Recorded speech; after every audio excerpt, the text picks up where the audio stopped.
দীর্ঘদিন বিদেশ করার ফলে অনেকের মধ্যে কিছু দুর্বলতা দেখা দেয়। মনে করেন আমরা যারা জন্ম নিছি বাংলাদেশে, বড় হয়েছি বাংলাদেশে, প্রবাস জীবনে আসার পরে দেখা যাচ্ছে 10 বছর, 15 বছর, 20 বছরে এই দেশের আবহাওয়ার সাথে আমাদের অ্যাডজাস্ট হতে গিয়ে শারীরিক অনেক সমস্যা দেখা দেয়। বিশেষ করে ব্যক্তিগত জীবনে অনেকেই সুখী না, নিজেকে দুর্বল মনে করে। আর এই দুর্বলতাটা সে কারো কাছে খুলে বলতে পারে না, শেয়ার করতে পারে না। তাদের জন্য একটা গুড নিউজ হলো, আমাদের আলজারাফ মেডিকেল সেন্টার সানাইয়া ব্রাঞ্চে একজন নতুন ডাক্তার যুক্ত হয়েছেন, যিনি জেনারেল মেডিসিন ডাক্তার প্লাস পুরুষ গাইনিক ডাক্তার, ডক্টর মোহাম্মদ ইমরান জাবেদ। উনার সাথে দেখা করতে পারেন, নিজের এই সমস্যাগুলো তুলে ধরতে পারেন, যেহেতু এই রোগের উপরে উনি দীর্ঘ অভিজ্ঞ এন্ড উনার পড়াশোনা আছে গাইনিক কেসের উপরে। বিশেষ করে পুরুষ মানুষের যে ব্যক্তিগত দুর্বলতাগুলা, এগুলার সম্বন্ধে তার যথেষ্ট ভালো নলেজ ও ডিগ্রি আছে।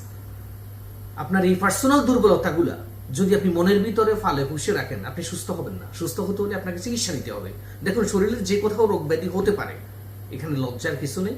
আপনি যদি নিজেকে দুর্বল মনে করেন, কোথাও না কোথাও আপনার যদি ত্রুটি বিচ্যুতি মনে হচ্ছে, আসুন আলজারাফ মেডিকেল সেন্টার সানাইয়া ব্রাঞ্চে ডক্টর মোহাম্মদ ইমরান, উনি এর উপরে বিশেষায়িত ডাক্তার। উনার সাথে দেখা করুন, ডাক্তারকে খুলে বলুন। আশা করতেছি অল্প কয়েকদিনের চিকিৎসার মধ্য দিয়ে আপনি সুস্থ হয়ে উঠবেন। ধন্যবাদ।